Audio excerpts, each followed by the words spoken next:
personne comme ça. Comme j'avais dit, il avait la plénitude de Dieu.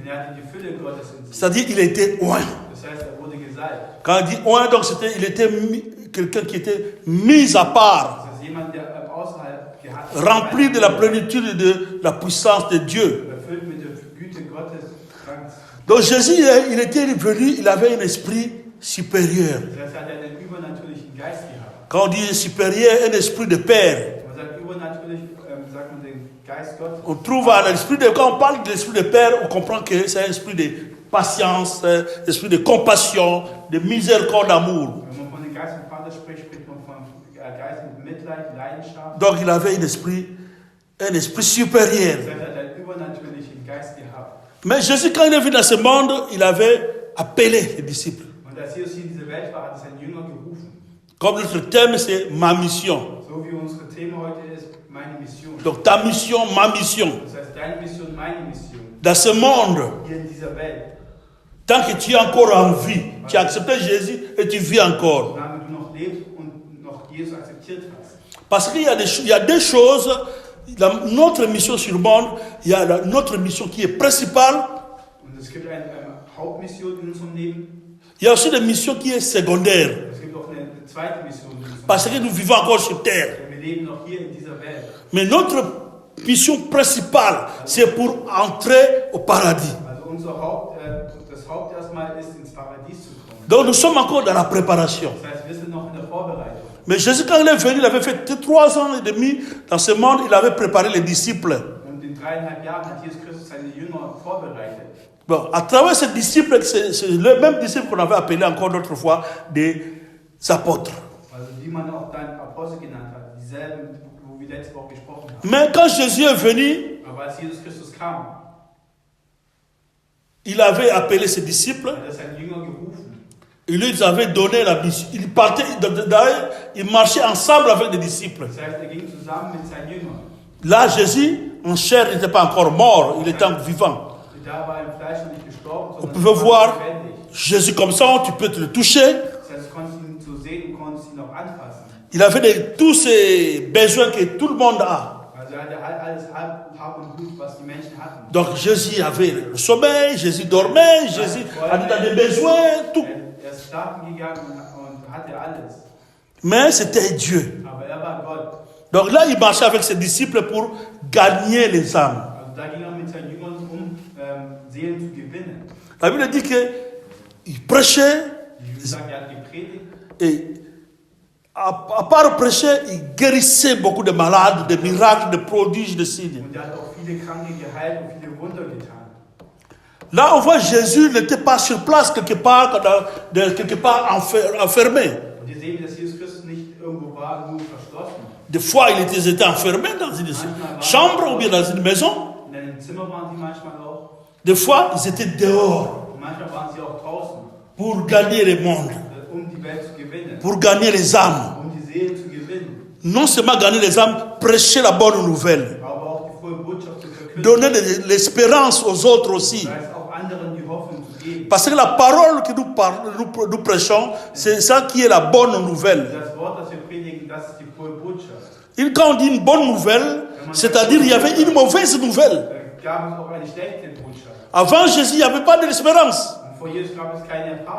Les gens qui étaient condamnés dans des choses, quelque part dans leur vie, dans les choses spirituelles, dans leur santé, ils n'avaient pas de l'espérance.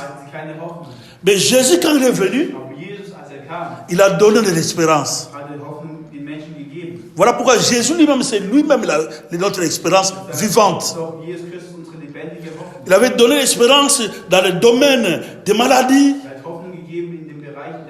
dans le domaine du travail, des études, tout ce qu'on peut faire dans ce monde. Parce qu'il guérissait les malades, il délivrait les captifs, il exhortait les gens qui étaient abattus, il leur donnait du courage d'espérer encore, de faire encore un autre nouveau départ. Il leur donnait des paroles qui peuvent assurer que ce n'est pas encore fini. Tu peux recommencer.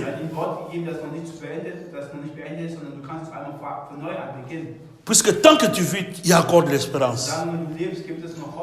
Nous, les enfants de Dieu, tant que nous vivons, il y a encore de l'espérance. Même si aujourd'hui tu te sens comme ça n'a l'air pas d'aller, sache que demain, après-demain, ça ne sera pas toujours comme ça. Les choses vont changer. Parce que Dieu ne ment pas. Il était venu, quand il était venu, il avait changé la vie des gens. Il guérissait les malades qui étaient bloqués. Les maladies qui étaient difficiles, donc ils étaient à la fin. Mais quand Jésus venait, il prit seulement comme ça, le même jour, instantanément guéri. Et les gens croyaient en lui. Il y avait maintenant des foules de gens qui le suivaient. Voilà pourquoi Jésus il était partout dans des foules. Il y a des foules qui le suivaient. Nous allons prendre Matthieu 5, Matthieu 9.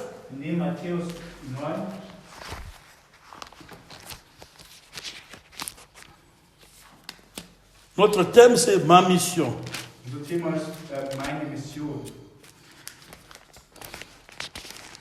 La Bible dit Matthieu 9 à partir de 35. Je vais lire.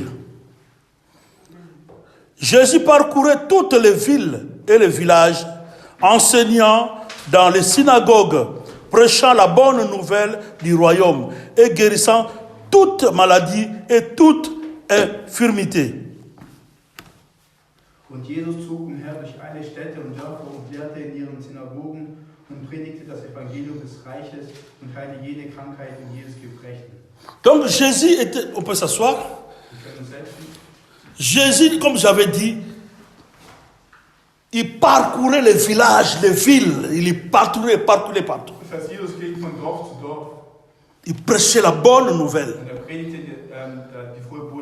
Donc cette bonne nouvelle, c'était pour encourager les gens. Que les gens puissent avoir de l'espérance, comme j'avais dit. Guérissez les malades. Toute infirmité. Les boiteux marchaient. Les aveugles voyaient. Physiquement comme ça. Parce qu'aujourd'hui, on peut dire que c'est spirituel seulement. Ce n'est pas seulement spirituel que des choses qu'on ne peut pas voir. Il y a des choses qu'on peut voir et celles qu'on ne peut pas voir aussi. Donc, des infirmités, Jésus guérissait. Quelqu'un qui était malade, assis, comme le jour, comme l'homme là de Bethesda. Plusieurs années, il était là. Mais quand il a rencontré Jésus, il avait pris son lit et il a marché. Donc Jésus était venu donner la vie. Parce qu'on était dans les ténèbres, lui il est la lumière. Il était venu pour éclairer le monde. Donc il donnait la vie aux infirmités. 36, la Bible dit, voyant la foule, il fut ému de compassion pour elle, parce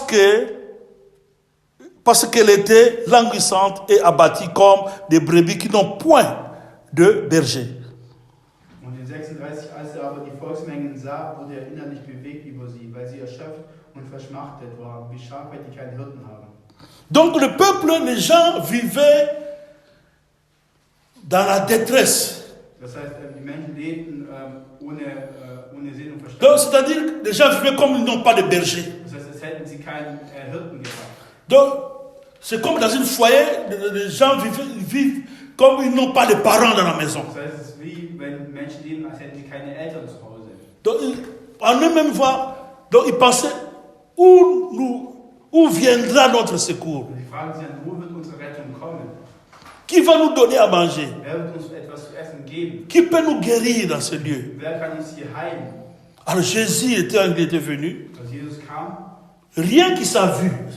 also nur La vue. Also die Sichtweise. Donc avec la vue, on peut discerner quelque chose. Also mit Sicht kann man unterscheiden.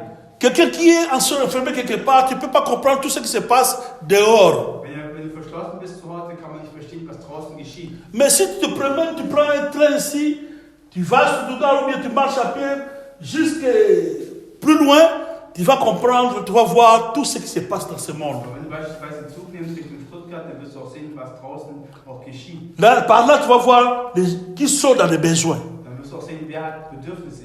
Puis tu vas rencontrer les gens qui sont, alors, qui ont la faim, des gens qui donnent dans les rues, il y a des malades, il y a des infirmités.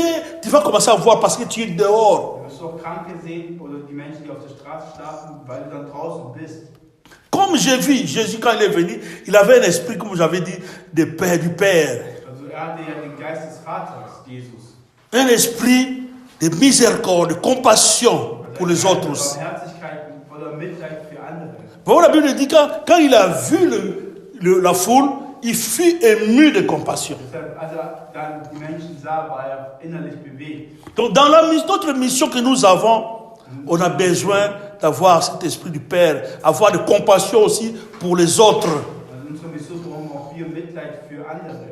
Parce que la bonne nouvelle que nous annonçons, Denn die frohe Botschaft, die wir verkünden, c'est pas parce que c'est une recommandation seulement. ist nicht nur ein Gebot. Bien que c'est Dieu nous a décidé de faire ça. Aber Gott hat auch gesagt, wir sollen das tun. Mais Aber il faut que toi-même, nous-mêmes, nous ayons un cœur du Père. auch wir müssen das Herz des Vaters in uns Avoir pitié aussi pour les autres. haben, auch hier Mitleid zu haben mit anderen. Or, quand tu n'as pas pitié pour les autres, Wenn du kein Mitleid hast mit anderen, tu ne vas pas leur prêcher la bonne nouvelle, mais tu vas réciter la bonne nouvelle. wirst du nicht die frohe Botschaft verkünden, sondern nur das zitieren. Oh, ce que nous parlons, ce que nous prononçons, ça vient de notre cœur. Kommt, sollte ja noch von unserem Herzen kommen. Parce que l'homme donne seulement ce qu'il a. Denn der Mensch gibt nur das, was auch hat. Parce que si tu as la haine, tu vas donner la haine. Denn wenn du Hass hast, dann wirst du auch Si tu as la compassion pour les autres, la miséricorde, tu vas donner la compassion, la miséricorde. Wenn du auch Mitleid und Barmherzigkeit hast, wirst auch du das dann den Menschen geben. Parce que le Saint-Esprit qui est en nous, c'est un esprit qui est contagieux. Denn der Heilige Geist, der in uns dann noch ist und wirkt, Seulement quand tu es en train de prêcher, tu peux contaminer, tu peux transmettre aux autres cet esprit aussi. nur wenn du auch schon predigt, kannst du auch das dann den anderen mitteilen.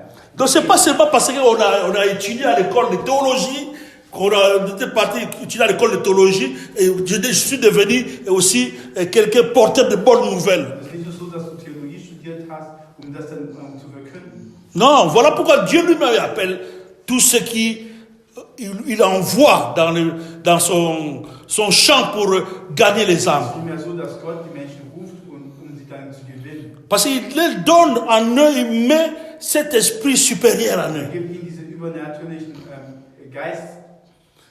C'est pas tout le monde que nous voyons, mais je dis ce que Dieu a appelé. Nicht jedermann, der das hat, sondern die Gott gerufen hat. Parce qu'il y a des gens qui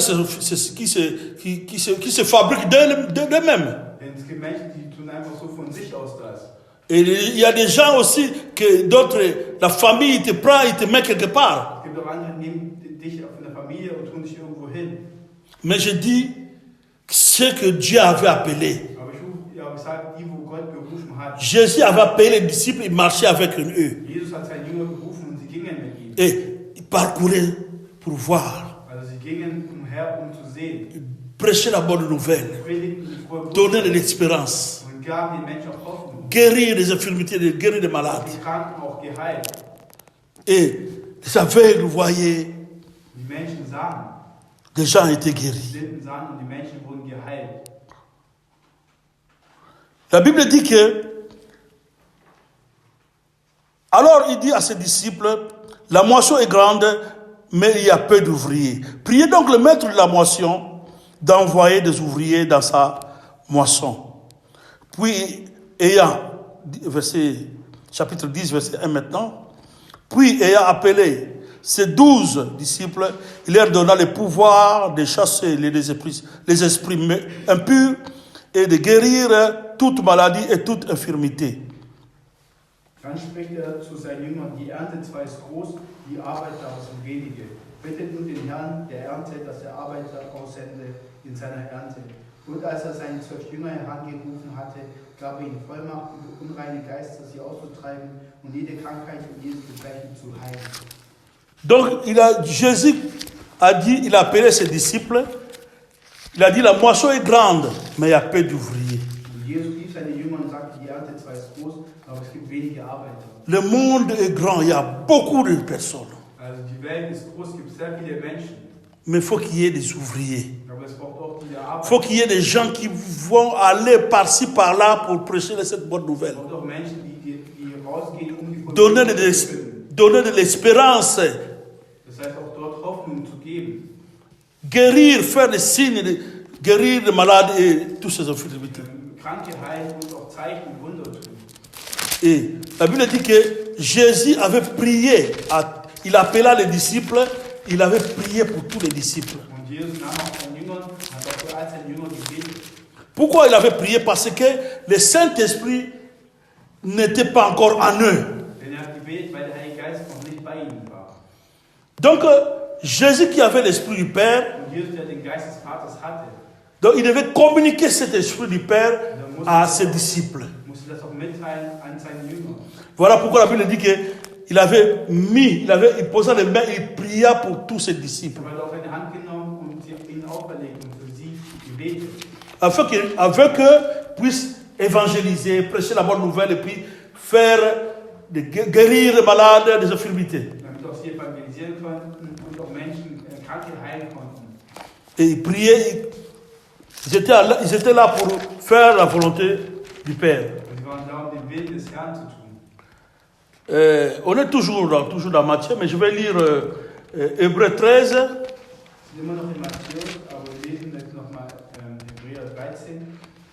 Hébreux 13, la Bible dit. Souvenez-vous des prisonniers comme si vous étiez aussi prisonniers. Et ceux qui sont maltraités comme étant aussi vous-même dans un corps. Donc, ils devaient se souvenir de tous ceux qui sont dans la détresse. Des prisonniers, des orphelins, des gens qui sont malades.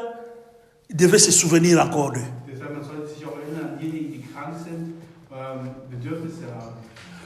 Donc, partout où nous sommes, nous avons notre mission, c'est pour aussi aller visiter les prisonniers, des orphelins, les gens qui sont dans la détresse, en leur apportant la bonne nouvelle, premièrement.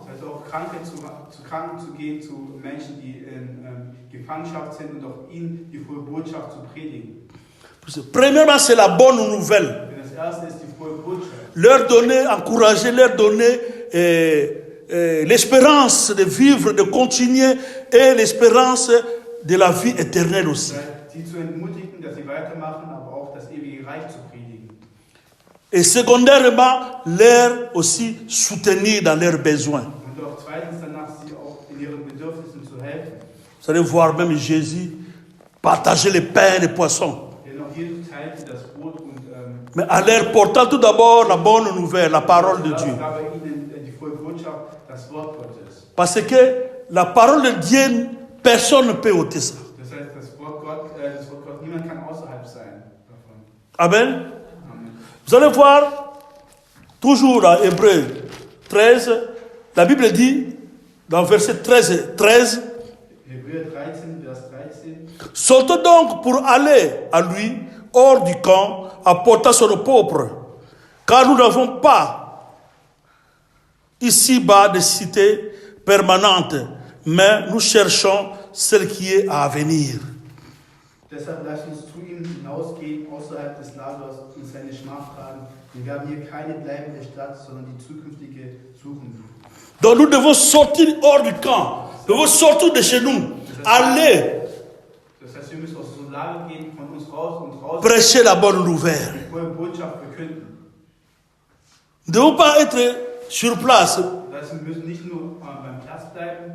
Parce que pour le moment, nous sommes encore les pèlerins, les touristes dans ce monde. Nous ne sommes pas là pour être seulement sur place, mais nous sommes les pèlerins, nous devons aller par-ci, par-là. Parce que nous n'avons pas une cité permanente de rester là pour toujours. Mais nous devons sortir hors du camp. C'est ça la volonté de Dieu. Voilà, Jésus était par-ci, par-là. Prêcher la bonne nouvelle et guérissait les malades. Les gens étaient sauvés. Pas sauvés seulement sur place, mais sauvés pour l'espérance de la vie nouvelle. La vie éternelle plutôt.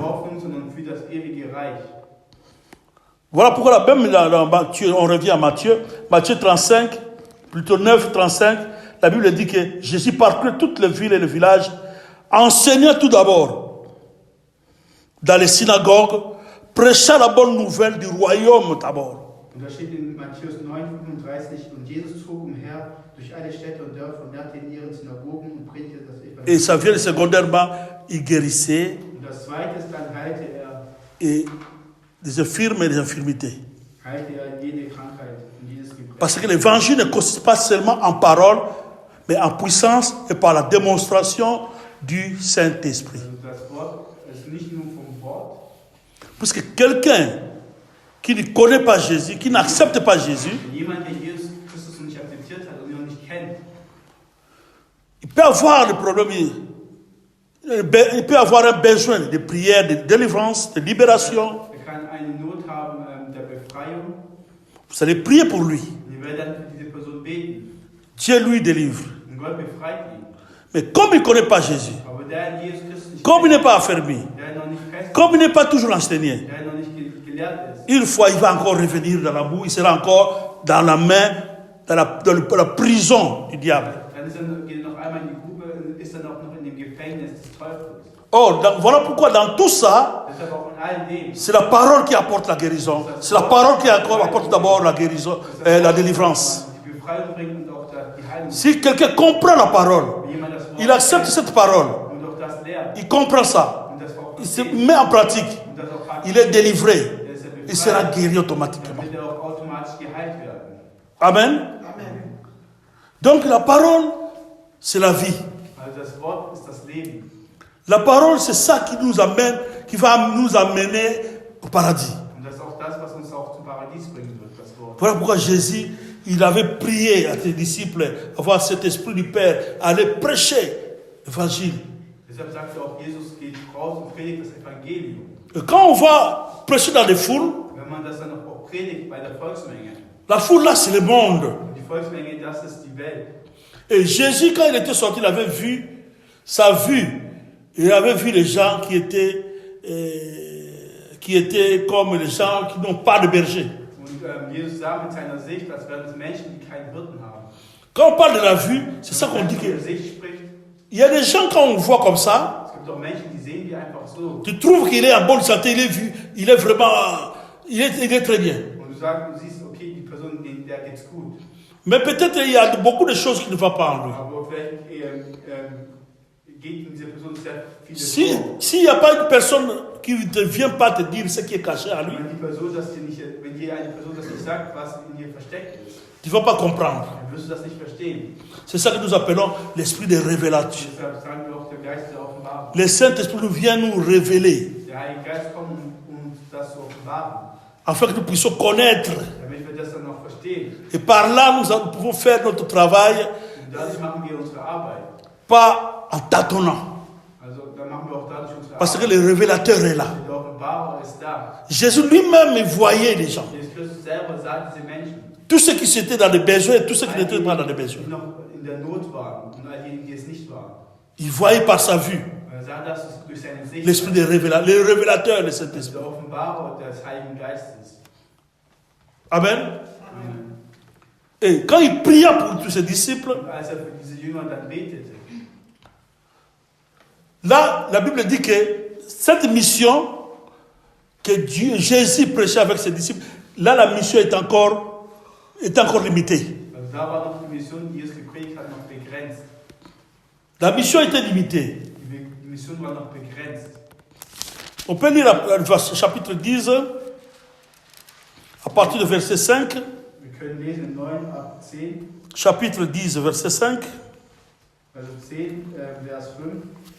La Bible dit, tels sont, donc après avoir cité les 12 disciples, la Bible dit maintenant, tels sont les 12 que Jésus envoya après leur avoir donné les instructions suivantes.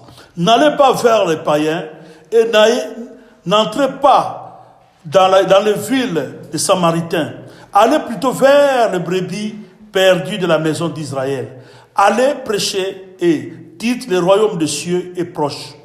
Guérissez les malades, ressuscitez les morts, purifiez les lèpres, chassez les démons. Vous avez reçu gratuitement et donné gratuitement. Ne prenez ni or, ni argent, ni monnaie dans vos ceintures, ni sac pour le voyage, ni deux tuniques, ni souliers, ni bâton, car l'ouvrier mérite sa salaire et sa nourriture. Amen. Diese 12 sandte Jesus aus und befahl ihnen und sprach: Geht nicht auf einen Weg der Nationen und geht nicht in eine Stadt der Samariter. Geht aber vielmehr zu den verlorenen Schafen des Hauses Israel. Wenn ihr aber hingeht, predigt und sprecht, das Reich der Himmel ist nahe gekommen. Heilt Kranke, weckt Tote auf, reinigt Aussätzige, treibt Dämonen aus. Umsonst habt ihr empfangen, umsonst gebt. Verschafft euch nicht Gold, noch Silber, noch Kupfer in eure Gürtel. Keine Tasche auf dem Weg, noch 2 Unterkleider, noch Sandalen, noch einen Stab. Denn der Arbeiter ist seine Nahrung wert. Wenn ihr aber in eine Stadt oder in ein Dorf einkehrt, so forscht, wer darin würdig ist, und dort bleibt ihr, bis ihr weggeht. Amen. Donc on voit Dieu quand il a appelé, Jésus-Christ avait appelé ses disciples, il a posé les mains pour aller prier, guérir les malades et tout consort. Comme j'avais dit, la mission était encore limitée. Mais lui, il avait donné la mission à faire. D'aller seulement vers les brebis de la maison d'Israël. Là, la mission était limitée. Seulement la maison d'Israël. Pas tout le monde entier. Là, Jésus en chair, en os, avec ses disciples quand il était venu. Et c'est ce qu'ils avaient fait. Et de ne prendre ni argent, ni or, ni quoi. Donc il avait donné gratuitement. Et tout ce que vous allez faire, tu n'as pas besoin de demander d'argent. La bonne nouvelle n'était pas venue en fait que les gens puissent payer.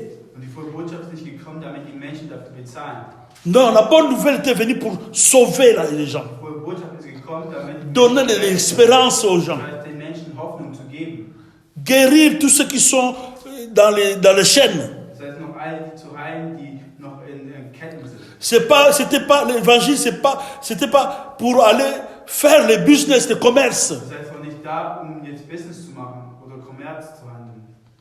Ils n'avaient pas besoin, la Bible ne demandait pas ni or ni quoi.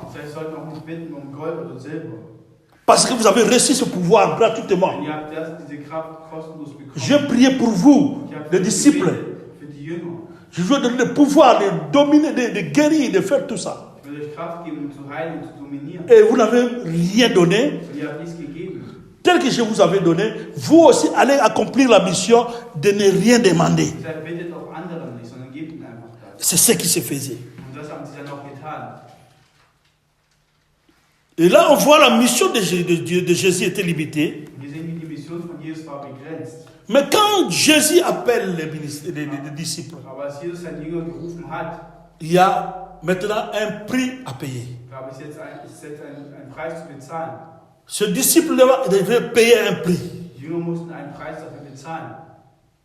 Quand je dis dans Matthieu, toujours dans Matthieu 10,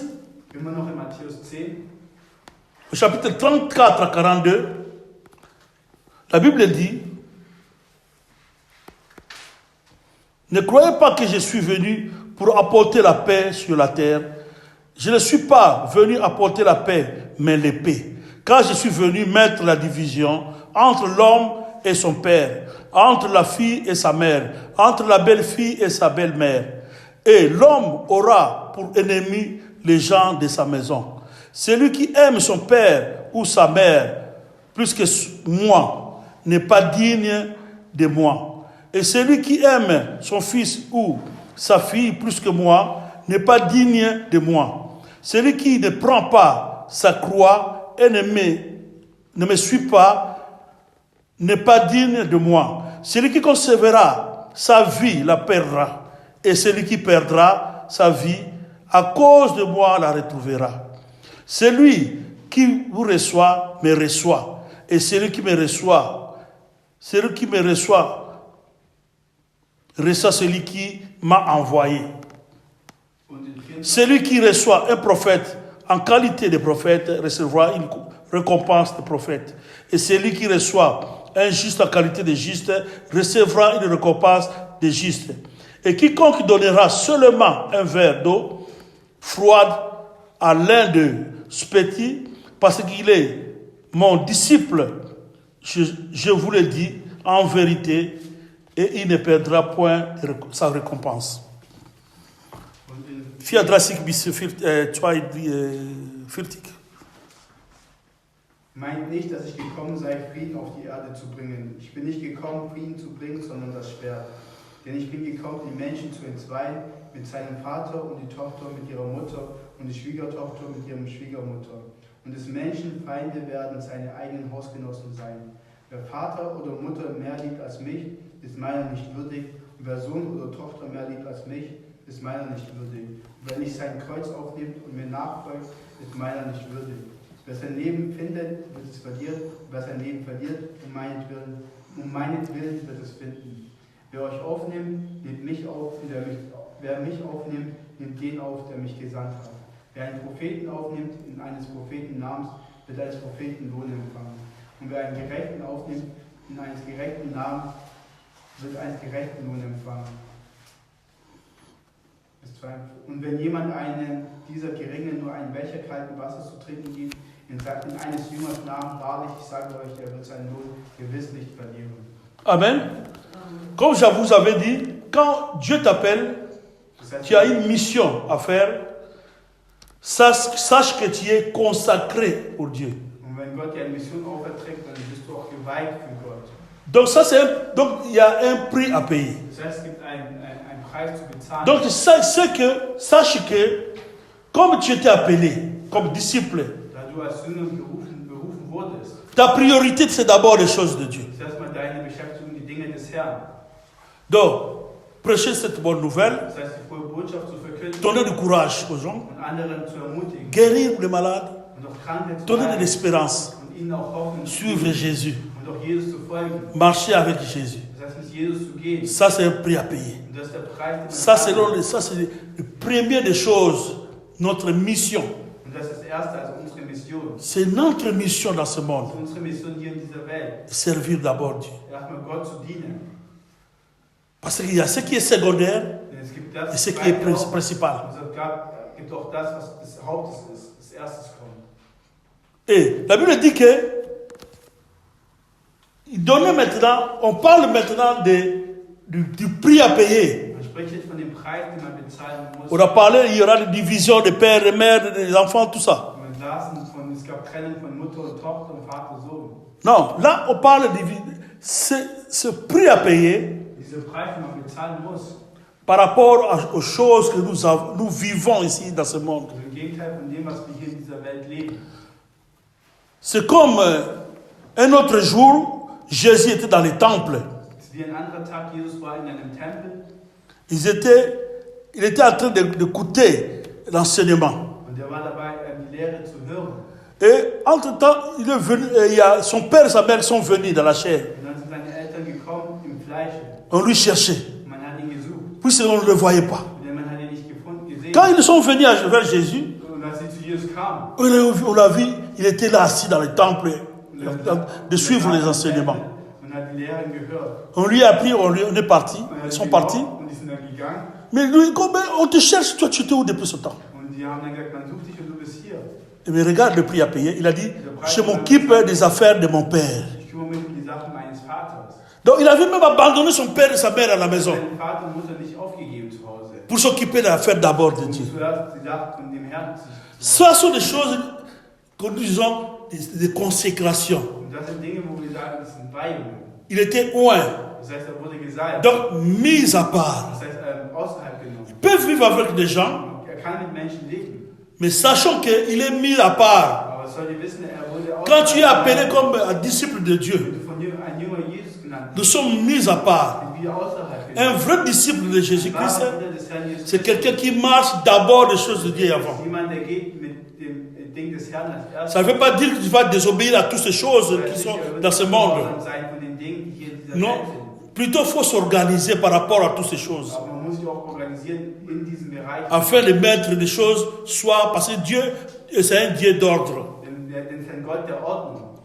Mais il faut que tu saches dans ta tête, dans ton cœur que tout d'abord, je suis là, je vis encore pour accomplir ma mission. Ce n'est pas tout d'abord la mission de ton père dans la chair ou bien ta mère dans la chair. Mais c'est d'abord la mission de Dieu. Et cela va se faire non en désordre, mais tu dois s'organiser. Répartir le temps pour Dieu et pour le temps de tout ce qui peut te nourrir dans ce monde. Le travail, les études. Ce n'est pas négliger les choses de Dieu et mettre d'abord tes problèmes, tes occupations avant les choses de Dieu. Non, ça c'est pas comme ça. Si c'était comme ça, Jésus ne devait pas venir, il devait rester sur son trône. Mais il a abandonné son trône, il est venu d'abord accomplir sa volonté. Parce que tout ce que nous vivons dans ce monde, tout ce que nous sommes, et ce monde, ça va passer. Le même jour que tu es mort, tout est fini aussi. Mais on voit des choses qui est à venir, des choses qui est éternelles pour toujours sans fin. Donc il y a un prix à payer. Toujours dans le chapitre 10, au verset 28, quand vous n'avez pas lu ça, la Bible dit, ne craignez pas ceux qui tuent le corps et qui peuvent tuer l'âme. Craignez plutôt celui qui peut faire périr l'âme et le corps dans la géhenne. Donc n'ayez pas crainte de toutes ces choses-là qui sont passagères. Des choses qui peuvent tuer le corps.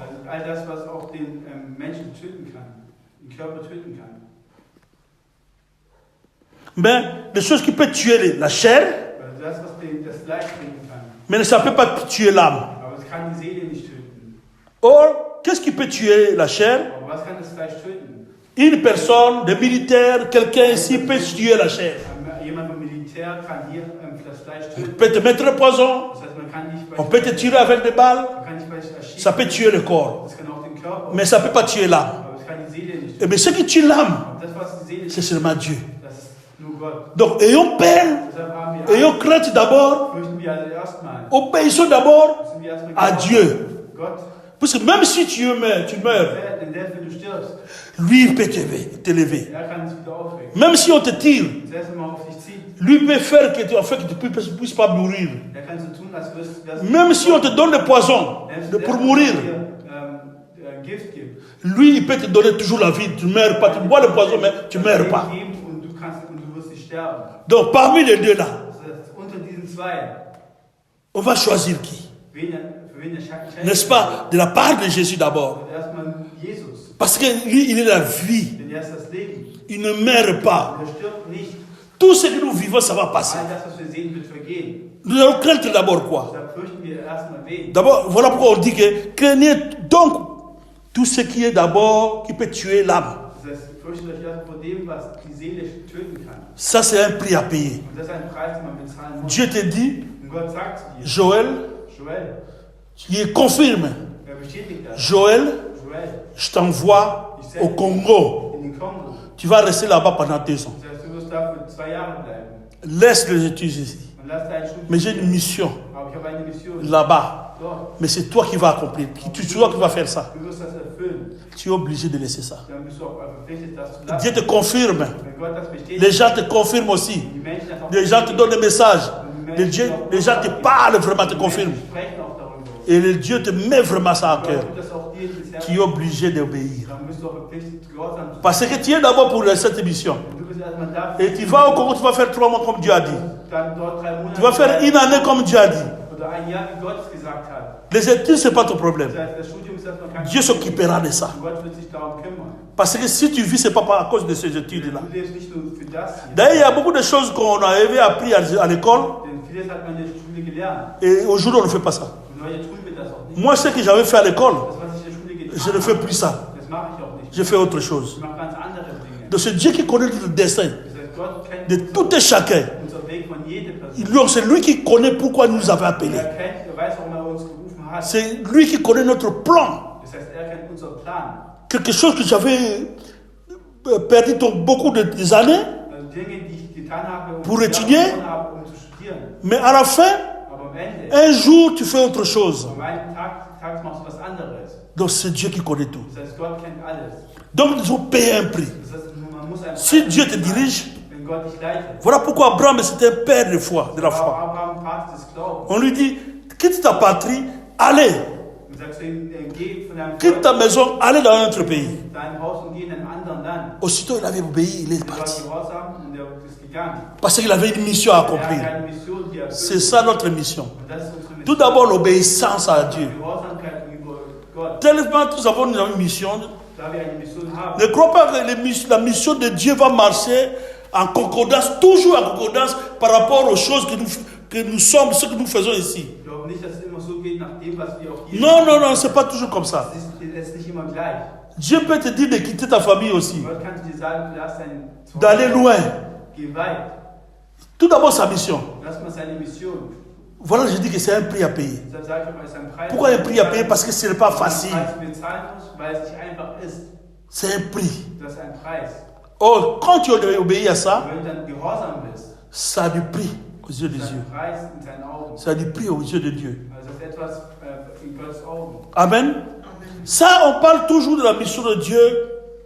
Là, c'était pas encore, c'était avec limite. Und hier reden wir noch begrenzt. La Bible dit dans Marc 16, dans Marc 16, Markus 16. là on verra notre direction encore que Jésus avait donnée à ses disciples. Dans Marc 16, à partir de 14, Markus 16 ab 14. la Bible dit, ils virent l'annoncer aux autres, ils ne crurent pas. Ça, c'est après la mort de Jésus, puis la résurrection de Jésus. La Bible dit, enfin, il apparut aux 11 pendant qu'ils étaient à table. Et il leur reprocha leur incrédulité et la dureté de leur cœur, parce qu'ils n'avaient pas cru ce qu'il avait vu ressusciter. Puis il leur dit, allez par tout le monde et prêchez la bonne nouvelle. À toute la Bible dit maintenant, à toute la création. Là, tu vois, on voit déjà, c'est une autre parole, c'est une autre direction. À toute la création. Einen anderen Weg, der spricht von der ganzen Schöpfung. Celui qui croira et qui sera baptisé sera sauvé. Mais celui qui ne croira pas sera condamné. Voici les miracles qui accompagneront ceux qui auront cru. En mon nom, ils chasseront les démons, ils parleront de nouvelles langues. Ils saisiront les serpents. S'ils boivent quelques breuvages mortels, il ne leur fera point de mal. Ils imposeront les mains aux malades et les malades seront guéris. Le Seigneur, après leur avoir parlé, fut enlevé au ciel et il s'assit à la droite de Dieu. Et ils s'en allèrent prêcher partout. Le Seigneur travaillait avec eux. Il confirmait la parole par les signes et les miracles qui l'accompagnèrent. Amen. Amen. Vous pouvez lire en allemand? Je commence où? 14.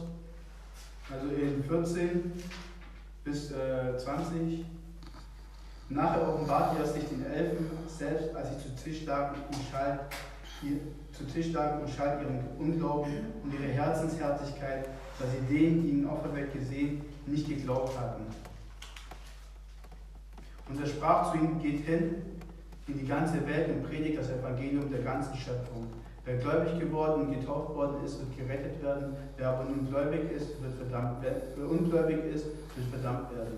Diese Zeichen aber werden denen folgen, die glauben. In meinem Namen werden sie Dämonen austreiben, sie werden in neuen Sprachen reden, werden Schlangen aufheben und wenn sie etwas Tödliches trinken, wird es ihnen nicht schaden.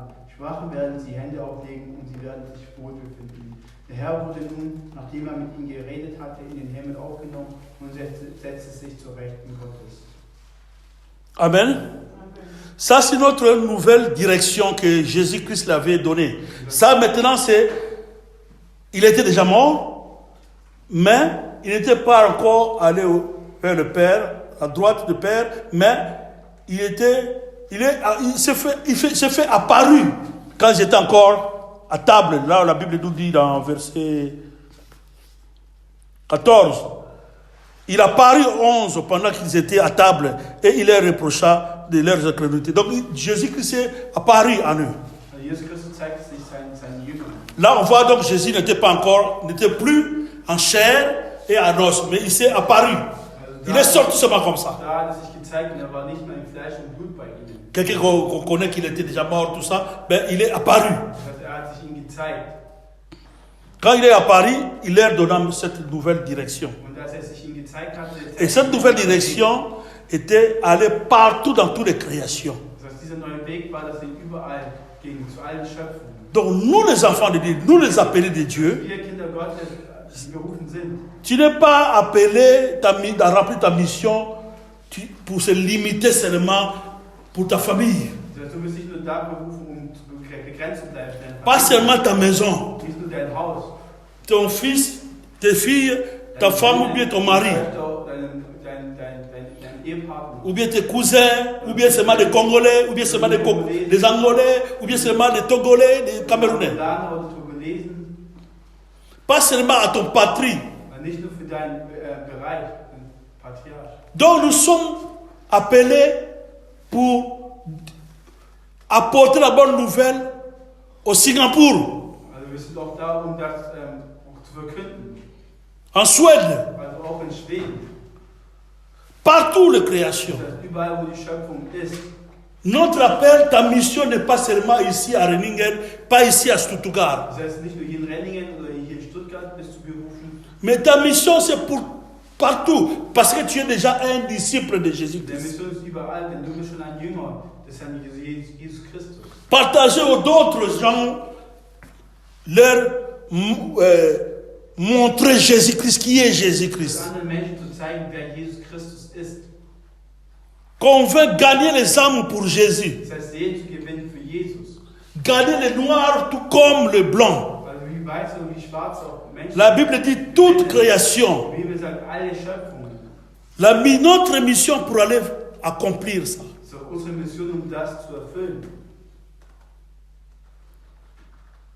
Doit montrer aux gens de croire à Jésus. Leur parler de baptême. Afin qu'ils puissent croire à Jésus. Se faire baptiser. La Bible dit, celui qui croira et qui sera baptisé sera sauvé.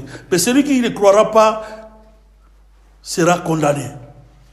Das heißt, diejenigen, die glauben, werden nicht verurteilt werden. Diejenigen, die nicht glauben, diese werden verurteilt werden. Donc c'est quoi? Celui qui croira en Jésus. Das heißt, jemand, der an Jesus Christus glaubt. Des gens qui vont croire à Jésus. Menschen, die an Jesus Christus glauben werden. Comme on voit même le voleur là sur la croix. Selbst der Räuber am Kreuz. Ils étaient deux criminels là. Es waren ja auch zwei Jésus au milieu. Mais l'autre avait cru à Jésus, il a accepté Jésus seulement quand il était pendu au bois là. Il avait cru en Jésus. Et par là il était sauvé. Et l'autre qui était condamné aussi de l'autre côté contre le bois, donc il était resté comme ça condamné. Parce qu'il n'a pas voulu croire à Jésus. Donc nous devons partager la parole de Dieu, donner de l'espérance, guérir les malades, les infirmités, partout dans le monde. Überall in dieser Welt. Prier pour les gens. Für die Menschen zu beten. Guérir les malades. Die Kranken zu heilen. Nous avons déjà cette puissance-là de guérir les malades. Wir haben schon diese Kraft, die Kranken zu heilen. Toi qui marche par l'Esprit de Dieu. Du, der mit dem Geist Gottes geht. Parce que cette mission, quand il est venu, Diese Mission, als kam, c'est Jésus était mort et ressuscité. Non, et plutôt, il est apparu. beziehungsweise hat es ihm gezeigt. Mais nous allons parler encore à cause de notre temps. Là, quand il avait dit à ses disciples de guérir, de faire tout leur mission-là, il avait donné des promesses, des choses qui vont suivre par rapport à tout ce qu'ils vont faire. Et ils avaient dit que, au verset 20, le Seigneur travaillait avec eux et confirmait la parole par les miracles qui l'accompagnaient. Verset 20, zweite Zeit. Teile. 20 sagt jene aber zogen aus und predigten überall. Donc, les miracles qui accompagnaient. Ja, der mitwirkte das Wort durch die darauf folgenden Zeichen bestätigte. Oui. Donc, ils avaient donné des directives et ils avaient assuré que vous n'allez pas vous travailler seulement vous-même. Je serai avec vous. Donc, sache que la mission que tu fais, la mission que nous faisons, il faut se confier à Jésus.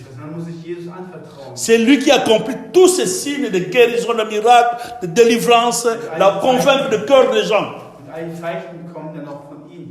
Comme la Bible dit, ce n'est ni par la force, ni par la puissance, mais c'est par son esprit. Et nous allons voir que dans la troisième partie que nous allons partager prochainement, il y avait encore une autre directive que Jésus avait apportée. Ça, c'est la directive de mission, notre mission, ta mission, dans la dispensation du Saint-Esprit. Parce que là, jusque-là, le Saint-Esprit n'est pas encore là. Le Saint-Esprit est arrivé et descendu le jour de Pentecôte dans l'acte des apôtres. Parce que Jésus l'avait encore interrompu de ne pas aller encore prêcher et guérir les malades. Mais attendre dans le Saint-Esprit. Parce que lui n'était pas encore avec eux. Il n'était plus avec eux.